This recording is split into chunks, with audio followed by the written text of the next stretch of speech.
कक्षा 10वीं में आप सभी का स्वागत है।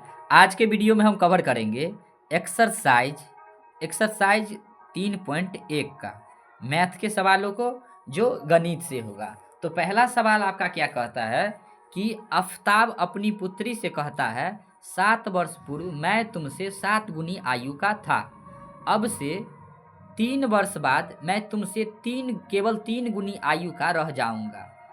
क्या यह मनोरंजक है? इस स्थिति को बीजीय गणितीय एवं ग्राफीय रूप में व्यक्त कीजिए। तो इसको बीजीय गणित रूप देना है और इसको ग्राफ विधि से हल करना है। तो ग्राफ विधि से कैसे हल करेंगे हमने एक वीडियो में अपलोड कर चुके हैं, तो आप वहां से जाकर के देख सकते हैं। चलिए हम इसको बीजीय व्यंजक के रूप में व्यक्त करते हैं।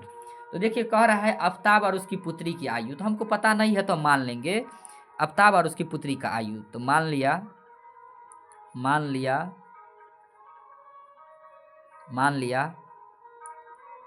आफताब का आयु बराबर x वर्ष, और उसके बाद है उसकी पुत्री, तो उसकी पुत्री का भी मान लेंगे। तो पुत्री की आयु बराबर y वर्ष।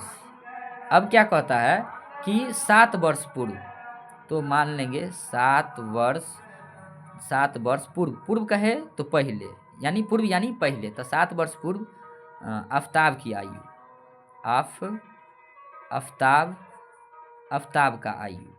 तो अगर ये कहेगा, अगर 10 वर्ष कहता तो x-10 लिख दे, x प्लस, और 7 वर्ष पूर्व कहता है तो x-7। अगर पूर्व है तो माइनस देंगे, अगर बाद रहेगा चाहे पश्चात उसी को कहते हैं तो उसमें प्लस करेंगे। तो पूर्व है तो माइनस किए, तो 7 वर्ष पूर्व उसी का नहीं, उसके पुत्री की भी आयु को देख करेंगे। तो उसके पूर्व पुत्री की आयु क्या हो जाएगा y-7। अब यहाँ से क्या करेंगे, प्रश्न से क्या कहता है x-7 बराबर हम लिख दिए y-7। उसमें कहता क्या है कि जो 7 वर्ष पूर्व मैं तुमसे 7 गुनी आयु का था, यानी ये जो था 7 वर्ष पूर्व, इसके आयु का क्या था, 7 गुना था। तो हम क्या कर देंगे, इसको 7 से गुना कर देंगे। 7 से गुना कर दिए। अब समीकरण को कर दीजिए, x-7 इधर है तो x-7 ही लिखे। अब देखिए 7 को y से गुना करेंगे तो 7y, माइनस 7 को 7 से करेंगे 7 49। अब y वाला इधर है तो इधर प्लस है तो इधर माइनस लाएंगे, तो x माइनस क्या हो जाएगा 7y बराबर -49 है तो -49। अब ये इधर माइनस में इधर आएगा तो प्लस में लिखेंगे, हो गया। अब यहाँ से क्या हो जाएगा x-7y बराबर हो गया -49 में से 7 जाएगा तो 42। इसको मान लेंगे समीकरण फर्स्ट। अब फिर से क्या करेंगे, पुनः क्या कह रहा था 3 वर्ष, अब यहाँ कह रहा है 3 वर्ष बाद, तो हम 3 वर्ष बाद मान लेंगे। इसमें पहले था पूर्व तो माइनस दिए, इसमें बाद कह रहा है तो प्लस देंगे। 3 वर्ष बाद कहे चाहे पश्चात प्लस करेंगे। 3 वर्ष बाद आफताब का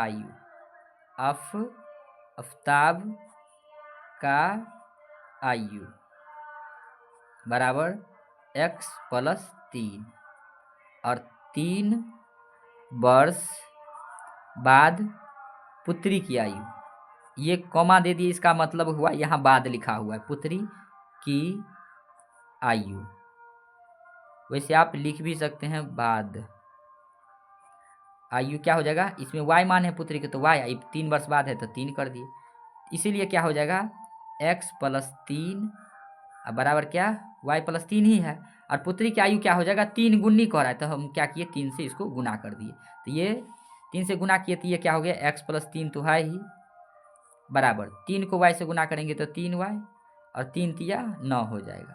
अब इधर ही प्लस में इधर आ जाएगा तो माइनस में, तो x - 3y बराबर हो जाएगा 9, इधर प्लस में इधर आ जाएगा माइनस में, तो x - 3y बराबर क्या हो गया, 9 में से 3 गया 6, समीकरण सेकेंड। अब यहाँ से देखिए बीजीय व्यंजक में क्या आया, एक समीकरण तो आपका ये आ गया और दूसरा समीकरण ये आ गया। अब यहाँ से आपको क्या कर रहा है, ग्राफ विधि से हल करने के लिए, तो ग्राफ विधि से हमने एक समीकरण में दिखा दिया है कि कैसे हम हल करेंगे। तो आप वहाँ से क्या करेंगे, एक्स वाई का वैल्यू जो हमारे पास ग्राफ का पेज नहीं है जो अब हम आपको ग्राफ का हल करके दिखा दें। वैसे आप क्या करेंगे, ग्राफ विधि में हमने पहले ही एक क्वेश्चन को अच्छा से ग्राफ बता दिया कि आप वहाँ से क्या करेंगे, इस समीकरण को और एक इस समीकरण को लेकर के और ग्राफ क्या कर लेंगे, कॉपी पर खींच लेंगे। तो इस तरह से आप आसानी से एक नंबर क्वेश्चन नंबर 1 का क्या कर लेंगे, बना लेंगे।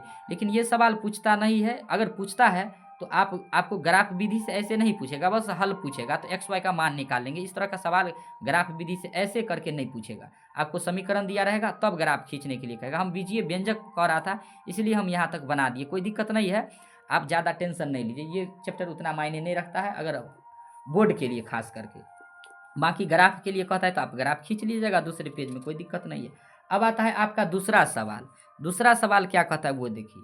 दूसरा सवाल क्या कहता है कि क्रिकेट टीम के कोच ने 39 रुपया में 3 बल्ले तथा 6 गेंद खरीदे। बाद में उसने एक और बल्ला तथा उसी प्रकार के 3 गेंद 1300 में खरीदी। इस स्थिति को बीजीय गणितीय तथा ज्यामितीय रूप में व्यक्त कीजिए। अब इसको भी कह रहा है कि बीजीय गणितीय रूप दे करके और ग्राफ खींचने, तो हम यहाँ से क्या कर लेंगे, बना लेंगे। तो पहले क्रिकेट कोच के कह रहा है बल्ला और गेंद, तो बल्ला गेंद कह रहा है तो मान लेंगे, मान लिया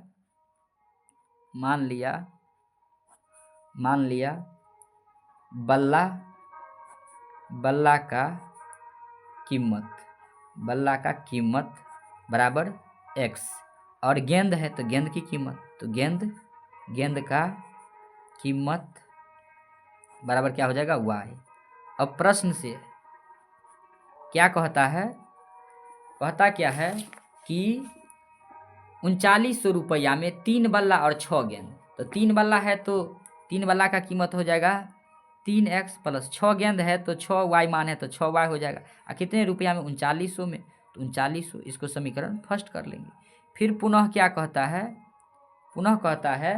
कि कहता है क्या है, एक और बल्ला, एक बल्ला का मतलब 1x, तो एक बल्ला तो 1x और ठीक उसी प्रकार का कहता है 3 गेंद, तो हम लिख लेंगे 3y बराबर कितना में, तो 1300 में। तो समीकरण क्या कर लिए, इसको सेकंड कर लिए। तो ये बीजीय व्यंजक तो आ गया दूसरा का। अब इसको हमको ग्राफ विधि से अगर निकालना है तो हम ग्राफ विधि से समीकरण ये और समीकरण ये लेकर के ग्राफ विधि से हल कर लेंगे। तो ग्राफ विधि आप क्या कर लेंगे, ग्राफ कॉपी पर जाकर के वहाँ से बना लेंगे। तो ग्राफ कैसे बनाना है इसका सवाल पूछता है, न कि ये आपको देगा ऐसे करके ग्राफ कहेगा पूछेगा बनाने के लिए, ऐसा नहीं पूछता है। अगर पूछता है तो आपको हम इससे पीछे भी ग्राफ वाला वीडियो बना करके दे दिए। अगर आपको ग्राफ बनाने में दिक्कत होता है आप वहाँ से जा करके देख सकते हैं, और अगर दिक्कत होता है ग्राफ बनाने में तो आप फिर हमें कमेंट करके बताइएगा, हम इसका सवाल का हम ग्राफ बता करके आपको दिखाएंगे। अब क्वेश्चन नंबर 3 को देखेंगे इसी में। तो क्वेश्चन नंबर 3 क्या कहता है, 2 kg सेब और 1 kg अंगूर का मूल्य किसी दिन 160 रुपया था। 1 महीने के बाद 4 kg सेब और 2 kg अंगूर का मूल्य 300 रुपया हो जाता है। इस स्थिति को बीजगणितीय तथा ज्यामितीय रूप में व्यक्त कीजिए। अब इसको भी हमें ग्राफ मतलब इसे समीकरण खींचना है और साथ ही क्या करना है, इसका ग्राफ बनाना है। तो हम क्या कर लेंगे, सेब और अंगूर की कीमत मान लेंगे। तो यहाँ से क्या लिखेंगे, मान लिया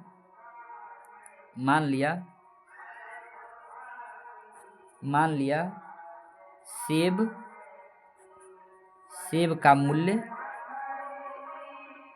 का मूल्य बराबर x। उसके बाद है अंगूर, तो अंगूर का मूल्य बराबर हो जाएगा y। अब प्रश्न से क्या कहता है, तो कहता है क्या 2 kg सेब, तो 2 kg तो सेब को मान है x, तो 2 kg सेब का कीमत हो जाएगा 2x प्लस। उसके बाद कहता है 1 kg अंगूर, तो हो जाएगा 1y बराबर कितना में, तो 160 रुपया में, तो 160 कर दिए समीकरण फर्स्ट। पुनः क्या कह रहा है इसी में कि 4 kg सेब, तो 4 kg सेब तो 4 kg लेना है, सेब की कीमत दी है x, तो 4 को x से गुना कर देंगे तो 4x हो जाएगा प्लस, तो यह 4 kg सेब का कीमत आ जाएगा। फिर अंगूर कहता है कितना, तो 2 kg अंगूर, तो 2 अंगूर को माने है कीमत y, तो 2 को y से यानी उसके रुपया वाला से गुना कर देंगे तो ये 2 kg अंगूर का दाम आ जाएगा। और टोटल दाम कितना है 300, तो हम 300 लिख दिए बराबर में। ये समीकरण क्या हो गया, सेकेंड। अब हमको क्या करना है, यहाँ से ग्राफ खींचना है। तो ग्राफ खींचने के लिए हमने समीकरण इससे पीछे ही बता दिया, बार बार मैंने वीडियो में यही बताया है कि पीछे हम ग्राफ खींचना सिखाए हुए हैं। तो आप इतना बना लीजिए और ग्राफ खींच लीजिएगा अपने कॉपी में, कोई दिक्कत नहीं है। अगर आपको ग्राफ खींचने में दिक्कत होती है, परेशानी होती है, तो आप हमें कमेंट करके बताएंगे, हम आपको ग्राफ खींचना फिर से बता देंगे, कहीं दिक्कत होता है तो। बाकी आप अपने से बना करके देखिए। और दूसरी बात क्या है, ये चैप्टर उतना मायने नहीं रखता है, आपको ऐसे करके ग्राफ नहीं पूछेगा। जो ग्राफ पूछेगा वो हम पीछे हम आपको दिखा दिए हैं। और फिर भी ग्राफ खींचने में अगर आपको दिक्कत होती है तो आप हमें कमेंट में बताइए। आपने वीडियो को देखा, इसके लिए आपको बहुत बहुत धन्यवाद। मैं फिर आऊँगा किसी अगले वीडियो के साथ, या कोई अगले चैप्टर 3.2 के, जो बहुत ही बड़ा, बहुत ही इंपॉर्टेंट है। आपने पूरा वीडियो को देखा, आपको बहुत बहुत धन्यवाद। जय हिंद, जय भारत।